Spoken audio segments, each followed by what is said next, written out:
opens with rock climbers scaling the side of a cliff. They are Becky and her husband, Dan. The couple just got married and share a passion for rock climbing, which takes them to some of the world's most treacherous terrain. Becky also spends time there with her best friend, Hunter, who shares the same interests. In fact, the three of them are always on the lookout for something new and thrilling things to do. But at some point on their way to the top, Dan accidentally stumbles upon a bird's nest, leaving him hanging by a literal thread. The sheer force of what just happened causes his anchor to destabilize. I think I can make it. And although Hunter and Becky try to save him, they could not get to him in time, and he falls to his death. 51 weeks later, or a year later, we see Becky still drowning in grief over the death of her husband. She still keeps his ashes with her, and has become an alcoholic who wastes her life away, and not even her caring father's scolding is able to turn her around. Wanting his daughter to cheer up, her father eventually sends for her best friend, Hunter, to pay her a visit in hopes of getting Becky back on her feet. After a year of not doing exciting things together, Hunter tries to convince Becky to join her in climbing an abandoned TV tower, the B67 Tower, about a 6-hour drive away. Hunter suggests to Becky that she scatter Dan's ashes from the top to let him go. In order to keep Becky motivated, Hunter also reminds her of what Dan said about confronting fears in life. Although initially reluctant due to her trauma, Becky changes her mind in the morning, after reminding herself that Dan would have wanted her to seize the moment. On the way, the two make a stop at a diner to catch up on each other's lives. Here Becky finally learns that Hunter is now working as a host of an online show. Interrupting their conversation, a waitress turns up, so they decide to ask if she knows where the infamous TV tower is located. The waiter then points up to a red dot in the sky, because apparently the tower emits a red light at night to keep planes from crashing against it. Since the waiter said that Becky's phone can't be charged for free, Hunter shows her a makeshift charger that enables her to charge her phone anywhere, as long as she attach it to a power source. Afterwards, the two decide to rest up at a motel nearby, and that night, Becky has a nightmare, which begins with Dan sleeping next to her. The dream starts off with a past memory. She tries to get him to say "I love you," but instead of saying it he says the numbers 143. And then suddenly, blood starts seeping through the comforter. Becky gets woken up by Hunter, who is up and ready in her car, to begin their exciting day. After Becky climbs in, Hunter begins filming while driving for her online show, a reckless act that almost gets them run over by a passing truck. However, the two best friends simply end up sharing a laugh about it, and resume on their way, proving they're already in their insane mode. They are forced to park upon a locked gate and a sign that says "No trespassing," but of course that isn't going to deter the two. They climb over the fence, and walk their way over to the tower, during which time they encounter a couple of vultures feasting on a dying goat. Feeling sorry for the poor thing, they scare the vultures away, while Hunter ignorantly takes a picture of the goat, and posts it on Instagram before they resume walking again. When they arrive at the tower, they are both nervous and fascinated by the height of the structure. At the foot of the structure, Hunter records more vlog content, informing us that the TV tower is 2,000 feet tall, and is the fourth highest structure in the US. Just witnessing the sheer height of the thing already makes Becky hyperventilate, but Hunter reassures her that everything's going to be alright. After securing a rope that binds them to each other, the two begin climbing. Such an asshole. Becky can be seen gathering the courage to start climbing with her best friend. Unbeknownst to them, the old structure is already unstable as it has been abandoned for a long time, and can be seen rattling here and there. Becky keeps climbing even though she's absolutely fearful. And at some point she even breaks a piece of the rusty ladder. You okay? Hunter, who notices this, motivates her, so they keep climbing their way up.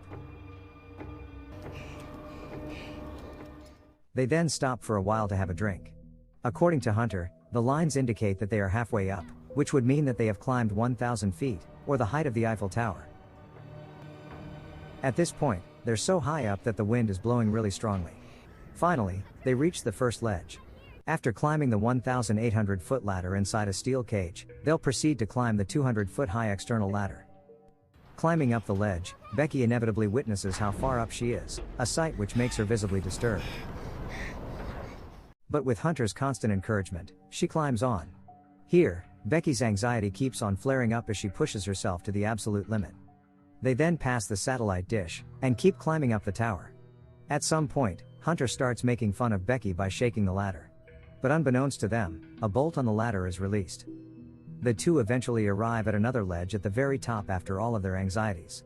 Having reached this far up is undoubtedly exhilarating, so even Becky rejoices along with her best friend, who takes out her drone and begins filming the view around for her vlog. But of course, Hunter doesn't stop there. She hangs herself off the ledge, and asks Becky to take pictures of her. Right after, she also asks Becky to do the same, and despite her initial hesitation, Becky eventually agrees and hangs off the ledge while holding on to Hunter.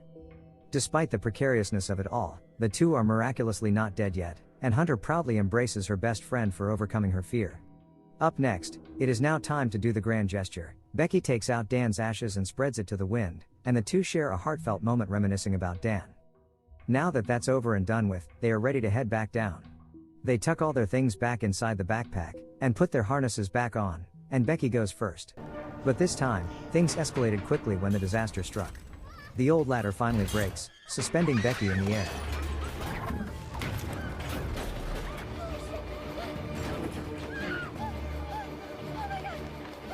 Hunter is prompted to loop the rope around the tiny pole to gain some leverage, and slowly pull Becky back up.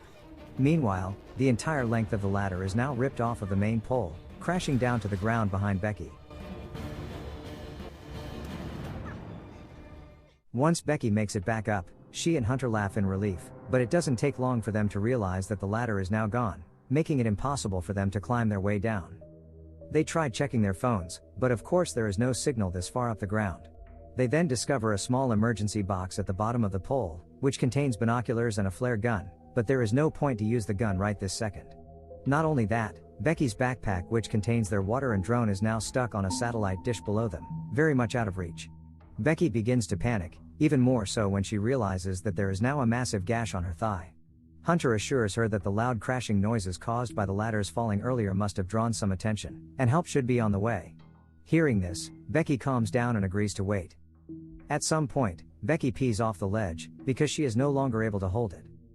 The two laugh lightheartedly at this, and proceed to try and kill time by vlogging. Hunter ends up opening up about the reason why she started vlogging, which turns out to be because of Dan's death. A few hours later, Hunter decides to check out her surroundings using a binocular, and discovers an RV park not too far away from the tower.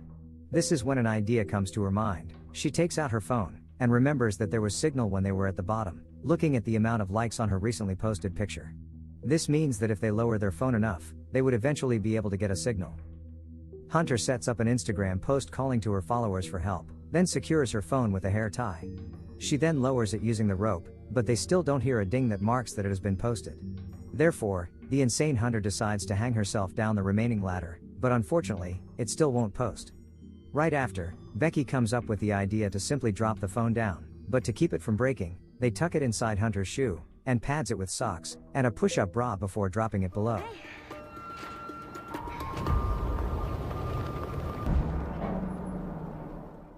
Just so happens, Becky notices a tattoo on Hunter's feet, and at the same time, Hunter sees a guy and his dog standing right below, though he seems to be preoccupied talking on the phone. Hunter and Becky keep screaming, before Becky decides to throw down her pair of shoes in hopes that he'd notice, but sadly he doesn't, and starts walking away.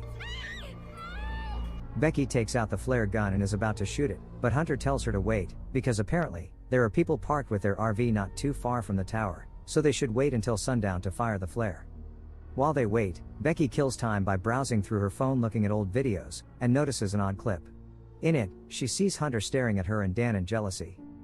Her best friend snaps her back to reality by announcing to her that it's time to shoot the flare. Becky does as asked, while Hunter waves her phone around with her flash turned on. Luckily, the two men in the RV notice them, and proceed to take their RV to the gate, right where Hunter's car is parked. But instead of heading for the tower, they instead break into Hunter's car and steal it away, crushing their hopes. The two best friends are forced to try to sleep up on the tower that night, until Hunter almost falls and Becky pulls her back upright.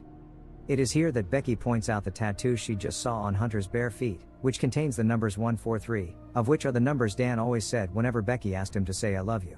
This leaves Hunter with no other choice, but to confess that she and Dan used to have an affair. In the morning, the two are stuck in an uncomfortable tension, so Becky begins asking more details about the affair, which gets Hunter to apologize profusely and insists that she did fall in love with Dan. However, she decided to end the affair right before Becky and Dan's wedding, because she felt guilty and cherishes their friendship more. Soon after, an alarm on Becky's phone rings, marking 24 hours since they've been stuck here. This gives them clarity that no help is coming, and Becky begins wishing that they had their drone with them, but it's stuck inside the backpack on the satellite dish. Possibly wanting to make up for her past mistakes, Hunter ultimately decides to go down there and take the backpack. I don't think this is a good idea. Becky, I don't think we have a choice. She anchors her carabiner around the pole and begins to descend. Unfortunately, she falls short from reaching it.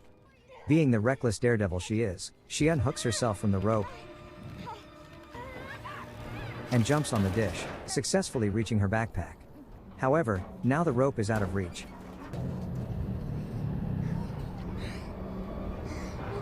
So she takes out a selfie stick from the backpack. She successfully hooks the backpack on the rope, before making a precarious jump on it. Hunter ascends, and almost makes it back to the top, but then Hunter falls, and Becky starts crying. But when she looks down, she finds Hunter still hanging on the rope, except now her hand's injured, making her incapable of climbing back up. Becky then uses all of her strength, and luckily, she manages to pull Hunter back to safety. After taking a sip of water from the backpack, they decide to write a note, and tuck it onto the drone before sending it away.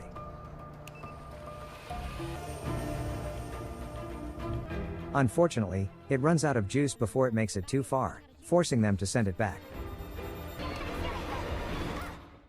Now out of ideas, Becky appears desperate, but Hunter assures her that they'll find a way out soon enough. Later that night, Becky awakens from her sleep to find that Hunter has died, and her corpse is ravaged by vultures. Luckily, it's all but a bad dream. Upon seeing the red light above her, an idea comes to her mind. They have to climb up and charge the drone using Hunter's makeshift charger. They then wait until morning to do it, and since Hunter's hands have severe rope burns, it's all up to Becky. Despite her injured thigh, she climbs up to the top, with the encouragement from Hunter. When Becky reaches the top, she unravels the light socket, before plugging the charger in there. She hangs on while she waits for the drone to charge, until at some point, a vulture begins to mess with her because of the wound on her thigh. The vulture even manages to knock her backpack down. Luckily, Becky clings close to the pole, and manages to keep the drone safe and sound. Once it has fully charged, Becky slides back down and pukes her gut out.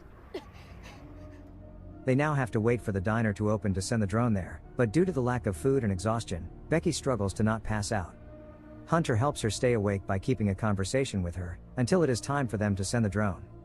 They once again tuck a note on the drone, and send it flying out to the diner.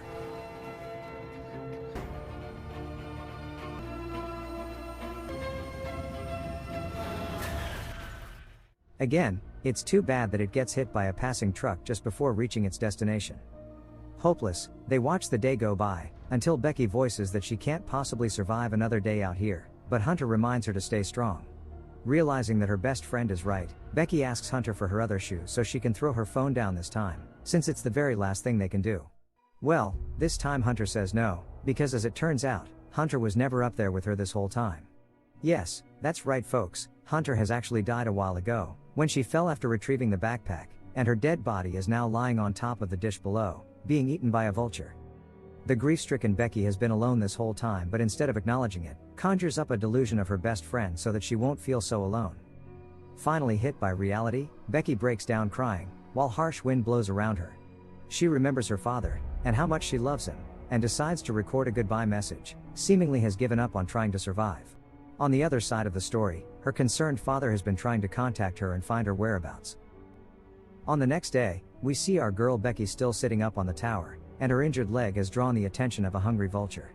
It begins pecking on Becky's wound, so with the last of her strength, she yanks it off and bashes its head in, instantly killing it. Afterwards, she devours the vulture raw out of hunger, revealing that there is still hope in her after all. Once she has regained her strength, she musters up the courage to climb down to reach for Hunter's shoe, her last hope.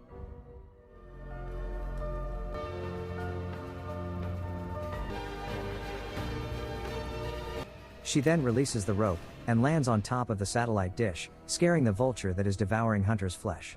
Right after, she sends a text to her father noting her whereabouts, and tucks it inside Hunter's shoe. After that, Becky says sorry before sticking the shoe inside Hunter's exposed gut, and throwing her dead body down to ensure that the phone doesn't get crushed by the fall. But then, a bolt on the rusty dish comes off, putting her in danger. We then skip to a few hours later, to Becky's father who is rushing to the tower location. Afterwards, we see a view of police officers and medics gathered around the tower, right when Becky's father arrives and witnesses a view of a dead body covered in a tarp. Just as the father fears that his daughter is dead, Becky calls for him and rushes up to him, letting him know that she is safe and sound. And this is where the movie ends.